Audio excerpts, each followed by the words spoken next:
আসসালামু আলাইকুম। দেশ এবং প্রবাস থেকে যে যেখান থেকে দেখছি সবাইকে ধন্যবাদ। আলহামদুলিল্লাহ আমরা অবস্থান করতেছি বাংলাদেশের একমাত্র বেওয়ারিশ হাসপাতাল, বেওয়ারি চিকিৎসা পরামর্শ কেন্দ্রে। আজকে হচ্ছে জুমাবার। এই জুমাবারে পবিত্র দিনে আমাদের কিছু ভাই ব্রাদার চট্টগ্রামের পতেঙ্গা থেকে, পতেঙ্গা ভাইয়া, আচ্ছা, বন্দর হালিশহর থেকে একজন বেওয়ারিশ মা যিনি দীর্ঘদিন রাস্তায় পড়ে পচে রোদে শুকায় বৃষ্টিতে ভিজে এই অবস্থায় পড়েছিল, এবং সবচেয়ে দুঃখের বিষয় হচ্ছে একটা পা একেবারে খেয়ে ফেলছে, মানে যেটা আসলে আমরা ফেসবুক গাইডলাইন কারণে দেখাতে পারতেছি না। তো যার কেউ নেই, তার আল্লাহ আছে, এবং আল্লাহ আমাদের উৎসাহ করে পাঠায় এই সমস্ত মানুষগুলোর জন্য। আর এই হাসপাতালের প্রতিষ্ঠাতা হচ্ছে আমাদের সবার প্রিয় মাননীয় সদর প্রিয়াম ভাইয়া, ওনার প্রতিষ্ঠাতা বেওয়ারিশ হাসপাতালে। আজকে থেকে এই বেওয়ারিশ মায়ের চিকিৎসা হবে। আপনারা একটু ভিডিওটা বেশি বেশি করে শেয়ার করবেন। আপনার এই শেয়ারে হয়তো কোনো হৃদয়বান মানুষের বা কোনো পরিচয় মানুষ এই মহিলাকে চিনে আমাদের সাথে যোগাযোগ আমরা দিয়ে দেবো ইনশাল্লাহ। তো নিশ্চয়ই ওনার কেন কে দুনিয়াতে আছে, বেওয়ারিশের দুনিয়াতে আসেনি, আসলে হয়তো মানুষ পাগল হয়ে যাওয়াতে আর পরিবার খোঁজখবর নিচ্ছে না, হয়তো পা ফসে গেছে, এই অবস্থায় রাস্তায় ফেলে চলে গেছে, অনেক স্বজন আছে চিকিৎসা করতে পারে না, রাস্তায় ফেলে দেয়। তো ইনশাল্লাহ আমরা এই বেওয়ারিশ ভবনটার আজকে থেকে আমরা সম্পূর্ণ চিকিৎসা দায়িত্ব নিলাম। আপনারা যারা ভিডিও দেখছেন শেয়ার করবেন। তো আমি জানতে চাইব প্রথমে আমাদের যে স্বেচ্ছাসেবী ভাইগুলো নিয়ে আসছে, ওনাকে কোথায় পাইছে, কিভাবে পাইছে, হ্যাঁ বলেন আপনার নামটা, কিভাবে পাইছেন? আমার নাম মোহাম্মদ হৃদয়। তো আসলে আমরা বিগত 2 দিন ধরে দেখতেছি উনি রাস্তায় পড়ে আছে, আমাদের এলাকায় আর কি, আমাদের এলাকায় রাস্তার পাশে পড়ে আছে। ওনার কারণে এলাকায় পুরো দুর্গন্ধ চলে গেছে, বুঝলেন?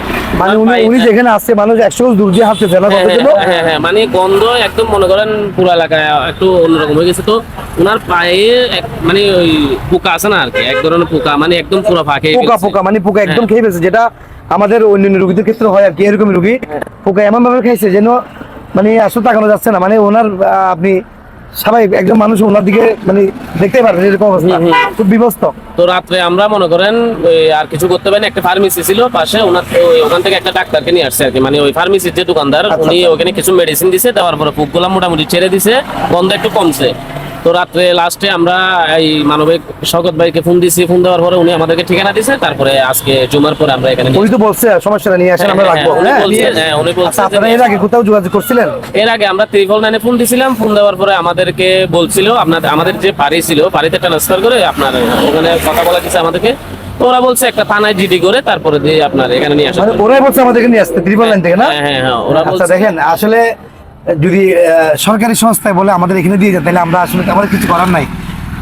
সরকারের কাছে আমরা অনুরোধ, আপনারা বেওয়ারিশ জন্য কোনো একটা ওয়ার্ড বা মেডিকেল হাসপাতাল করেন, মেডিকেল খরচ করেন। শুধু এটা না, সারা বাংলাদেশে এরকম অসংখ্য বেওয়ারিশ মা বোন রাস্তাঘাটে পড়ে আছে, তারা চিকিৎসা পাচ্ছে না। চট্টগ্রাম তো আমরা আছি, ঢাকায় কি আছে, বা খুলনা কি আছে, বরিশালে কি আছে, রংপুরে কি আছে, রাজশাহীতে কি আছে। তো সবার কাছে অনুরোধ থাকবে, আপনারা ভিডিওটা শেয়ার করবেন যেন বাংলাদেশ সরকার অব্দি আমাদের ভিডিওটা যায়। এই বেওয়ারিশ মাদের জন্য অন্তত প্রতিটা বিভাগে যে সরকারি মেডিকেল কলেজগুলো আছে, ওই মেডিকেল কলেজগুলোতে অন্তত একটি করে ওয়ার্ড এই বেওয়ারিশ মা বোনদের জন্য, বেওয়ারিশ মানুষগুলোর জন্য বরাদ্দ করা হয়। ধন্যবাদ জানাচ্ছি। ভাইয়া, কেমন লাগছে আমাদের এখানে? আলহামদুলিল্লাহ, অনেক ভালো লাগতেছে। আসলে আমরা ওনাকে পাওয়ার পরে দিশেহারা হয়ে গেছিলাম, আসলে এই মানুষটাকে আমরা কোথায় নিব, কি করব। আমরা এই 2 ভাই গার্মেন্টস শ্রমিক। আমরা গার্মেন্টস শ্রমিক, নিজেদের পরিবার, মধ্যবিত্তের পরিবার, আমরা নিজেরাই কষ্টে চলি। তো আমরা এখানে কি করব।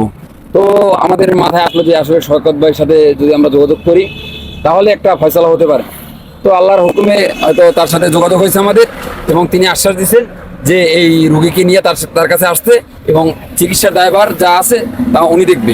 খুশি তো আমরা এখানে আসতে পেরে ওনাকে এখানে নিয়ে আসতে পেরে আমরা অত্যন্ত খুশি। আপনাদের 2 দিনের কষ্ট পরিশ্রম সার্থক আমাদের। খুশি ভাই, না ভাই? আসলে আমি কষ্টের কথা না বললেই নয়, আসলে এই যে পোকায় খেয়ে ফেলা, যে কোনো মানুষ এগিয়ে আসে নাই।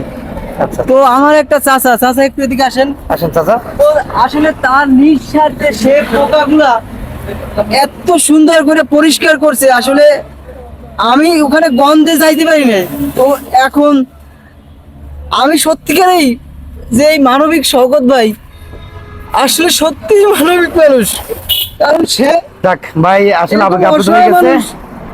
আসলে এভাবে চিকিৎসা দেয় আমি কখনো আমাদের এখানে বর্তমানে এটা সহ আজকে এটা সহ 130 জন আমাদের এখানে বসছেন। শুধু এটা না, আরো 129 জন বর্তমানে আছে বসছেন। এটা 130 জন আমাদের এখানে। তা আসলে আমাদের ধারণ ক্ষমতার বাইরে চলে গেছে, আর আমাদের সিট খালি নাই। তারপরে অনেকে ফোন দিচ্ছে, একটু পরে একটা আসবে কাজ দেরি থেকে, তাও একটু মহিলা পা বসে পড়ে আছে। কিছু করার নেই, আসলে বাংলাদেশে দেখা কেউ নেই, এদের সরকার তো দেখেই না।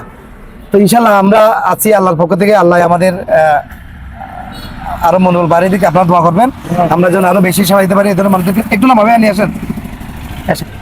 তো আপনারা যারা আমাদের ভিডিওটা দেখছেন একটু শেয়ার করবেন, ইনশাল্লাহ আপনাদের শেয়ারে হয়তো আমরা বেওয়ারিশ বোনটার পরিবার খুঁজে পাবো ইনশাল্লাহ। তো আপনারা যারা আমাদের বেওয়ারিশ হাসপাতালের সাথে আমাদের বেওয়ারিশ মা ওদের জন্য সাহায্য সহযোগিতা অথবা বা কোন বেওয়ারিশ পেশেন্ট দেওয়ার বিষয়ে আপনারা যোগাযোগ করতে চাইলে আমাদের একটাই অফিসিয়াল নাম্বার, সেটা হচ্ছে 01819-832-832 01819-832-832। এটা হচ্ছে আমাদের হাসপাতালের অফিসিয়াল বিকাশ নাম্বার। আপনারা এই নাম্বারে ফোন দিয়ে সাহায্য সহযোগিতা করে বা মূল্যবান পরামর্শ দিয়ে আমাদের পাশে থাকতে পারেন। তো ভাই আপনাদের কেমন লাগতেছে? আপনারা আলহামদুলিল্লাহ অনেক ভালো লাগতেছে। খুশি তো? বাংলাদেশের একমাত্র প্রতিষ্ঠান মানবিক শকত ভাই, হ্যাঁ।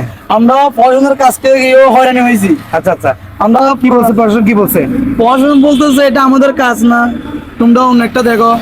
333 নম্বর দিছে, দেখলাম ওরা দেখতেছে না। লাস্ট আমরা মানবিক শকত ভাইয়ের নম্বরটা অনেক কষ্টের মাধ্যমে ব্যবস্থা করার পরে এখন এখানে আসছি। আসলে ওনারা আমাকে যেটা ফোনে বুঝাইলো, আমার সাথে কথা হয়েছে মূলত, হ্যাঁ রাত 12টার পরে হ্যাঁ আমার সাথে কথা হয়েছে।